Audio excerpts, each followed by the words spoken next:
Les quelques mois que nous avons passés ensemble, mesdames et messieurs, sont parmi les meilleurs moments que j'ai vécu très très longtemps.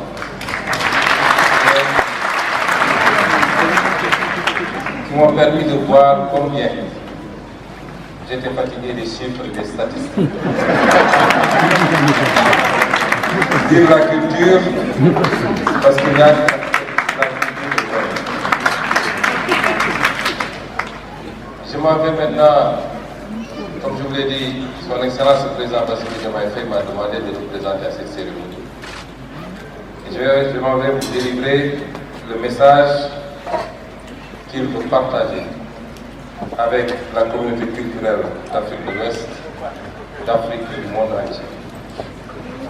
Excellences, mesdames et messieurs les chefs de gouvernement, mesdames et messieurs les ministres du gouvernement du Sénégal et des pays frères ici représentés, Excellences, mesdames et messieurs les ambassadeurs et représentants des corps diplomatiques, Monsieur le Président de la Commission de la CEDEAO et Madame la Commissaire au développement humain et aux affaires sociales de la CEDEAO, Monsieur le Président de la Commission de l'UOMA et Monsieur le Commissaire au développement humain de la Commission de l'UOMA, Mesdames et Messieurs les représentants des institutions internationales, Mesdames et Messieurs les chefs coutumiers ici présents, Mesdames et Messieurs les représentants de la grande famille des arts et de la culture, chers artistes, créateurs, artisans, distingués invités, Mesdames et Messieurs, c'est une immense fierté pour le Sénégal et pour moi-même, au nom du Président de la République, de vous accueillir à Dakar, notre capitale, pour la première édition du Festival ouest-africain des arts et de la culture, l'EcoFest. Vous êtes ici chez vous, sur cette terre de teranga, autrement d'hospitalité, porte-océane de l'Afrique de l'Ouest, carrefour de brassage ethnique, culturel et spirituel, et symbole de l'importance du dialogue des cultures. C'est un honneur de vous accueillir dans cet espace où tradition et modernité se rencontrent, où nos diversités s'enrichissent mutuellement. Votre présence massive témoigne de notre attachement commun à un idéal de fraternité. Au cœur de notre région, nous partageons une histoire riche, marquée par des échanges constants, qu'ils soient commerciaux, artistiques ou intellectuels. J'allais dire même religieux. Le festival EcoFest célèbre notre héritage culturel. C'est également une occasion de se réfléchir sur les défis que nous devons relever ensemble.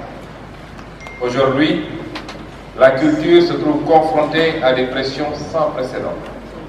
L'uniformisation culturelle, l'hégémonie de certains modèles exogènes et la marginalisation de nos langues et expressions locales menacent l'identité de nos peuples. Il est alors essentiel de protéger notre jeunesse de ces agressions culturelles. Nous devons les encourager à s'engager dans la préservation et la promotion de nos valeurs, tout en cultivant leur créativité. Ces mécanismes culturels, parmi tant d'autres, nous rappellent une vérité fondamentale. L'intégration culturelle a toujours précédé l'intégration politique en Afrique de l'Ouest. Elle en est le socle vivant et durable. Cheikh Anta Diop nous l'a enseigné. L'unité culturelle de l'Afrique est une réalité tangible. Celle de l'Afrique de l'Ouest l'est encore davantage. Des grands empires du Ghana, du Mali et du Songhai, aux aires linguistiques, Mandinka, Hausa ou Peul et j'en passe, notre histoire est celle d'une continuité humaine et géographique que les frontières coloniales n'ont jamais réussi à briser. C'est sur ce socle que nos pères fondateurs ont bâti, il y a près de 50 ans, la communauté économique des États d'Afrique de l'Ouest, CEDEAO. Des acquis remarquables ont été obtenus, comme la libre circulation des personnes et des biens. Mais l'actualité géopolitique nous rappelle avec force. Aucun acquis politique ou économique n'est éternel s'il n'est cimenté par la culture. Face aux crises multiformes,